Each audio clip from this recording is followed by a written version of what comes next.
J'ai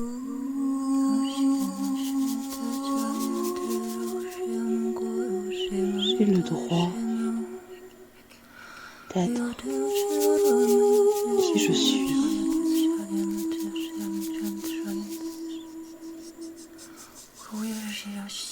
J'ai le droit d'être moi. Peu importe ce que ça implique.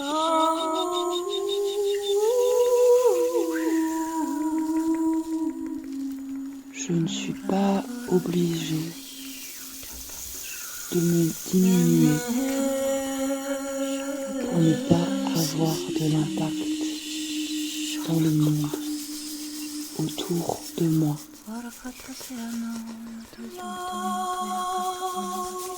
J'entends cette part de moi qui ne veut pas faire de vagues,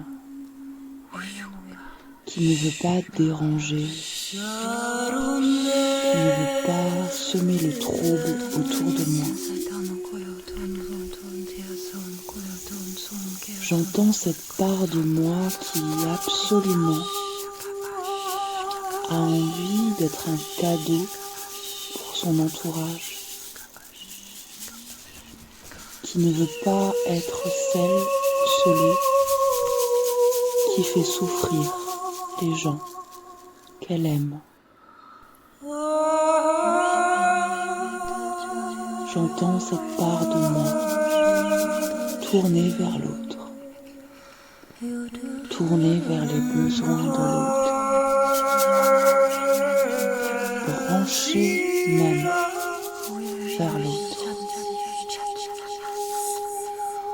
Je suis empathique, c'est ma nature, c'est ma réalité. Mais cette empathie ne doit pas me condamner à rester discrète, à rester sage, à rester toujours conciliante. J'ai le droit de dire non quand cela ne me convient pas. J'ai le droit même parfois de hausser le ton si mon bien-être en dépend. Les besoins de l'humain doivent être entendus. Les besoins de tous les humains, moi y compris.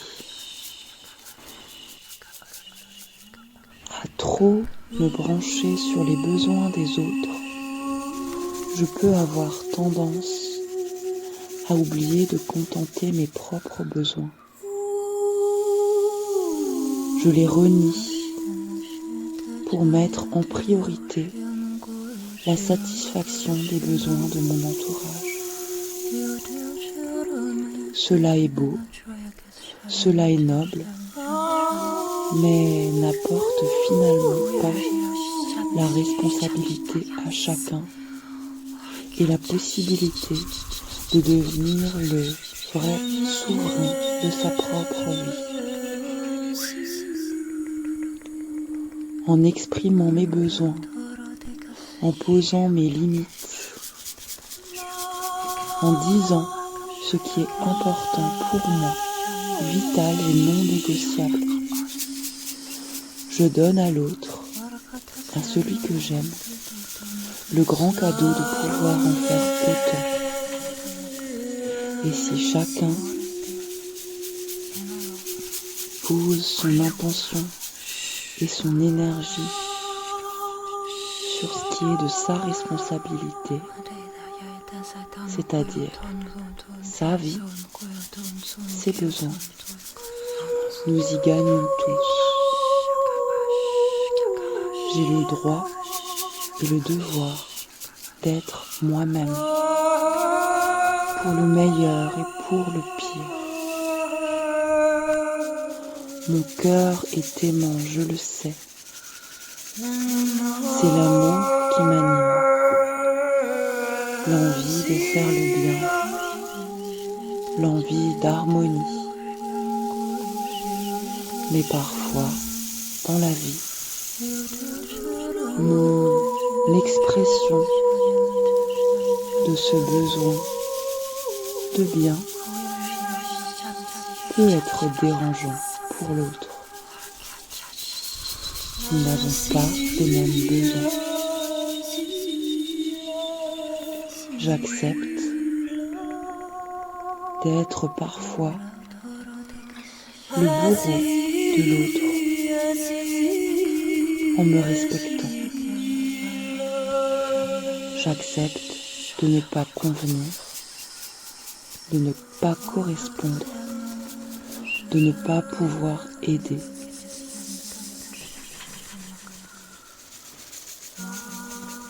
Je dois accepter de me faire passer en premier, en première. Cela est vital et demandé. Sans ça, je me condamne à une vie triste, déprimée et à cette sensation désagréable de ne pas être vraiment moi, de ne pas vraiment montrer au monde qui je suis derrière les masques de la convenance. J'accepte d'incarner, d'exprimer mes idées et de combler mes besoins non négociables, même si cela peut déranger, choquer, affecter, rendre triste ou honteux les personnes qui m'aiment. Ce faisant, j'entre dans un nouveau paradigme. Je peux faire l'expérience de l'amour dans la différence. Je continue d'aimer et d'être aimé. Le proche avec qui je ne partage pas les valeurs. Je continue d'être aimé par le proche que je déroute. La communication est ainsi le ciment de cet amour. Nous sommes différents, nos besoins ne sont pas les mêmes. Ce qui te tient à cœur ne me tient pas à cœur. Ce qui est vital pour moi vient te heurter. Ce qui est vital pour toi vient me heurter. Mais je ne peux exiger de toi que tu arrêtes ceci ou cela, comme tu ne peux exiger de moi que tu arrêtes ceci ou cela pour me contenter. Nous allons devoir communiquer, composer avec, choisir de poser de la distance. Mais la distance ne signifie pas l'absence d'amour, de respect. C'est le cadeau de l'amour, cette liberté donnée à l'autre, accordée à soi, d'être chacun qui nous sommes réellement, profondément, profondément, profondément. Et quand je goûte le sentiment de continuer à aimer celui ou celle que j'aime, et quand je goûte le sentiment délicieux de continuer à être aimé par celui ou celle que j'aime, malgré nos différences, nos incompatibilités, quand j'offre la liberté et reçois la liberté, l'expression de l'amour, la réception de cet amour est beaucoup plus fort, précieux, inestimable.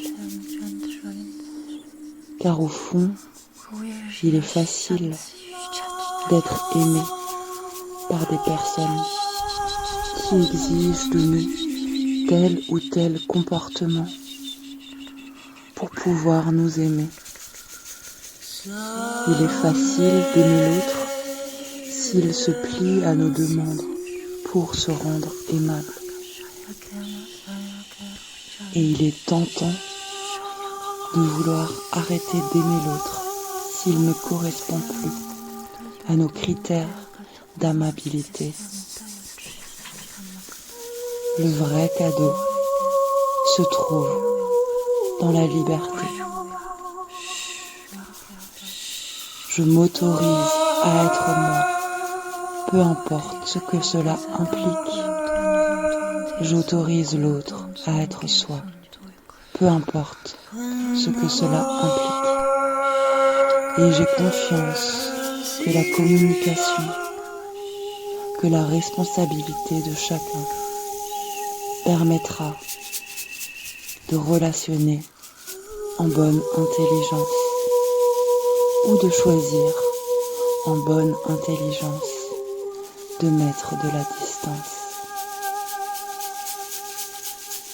Nous sommes libres.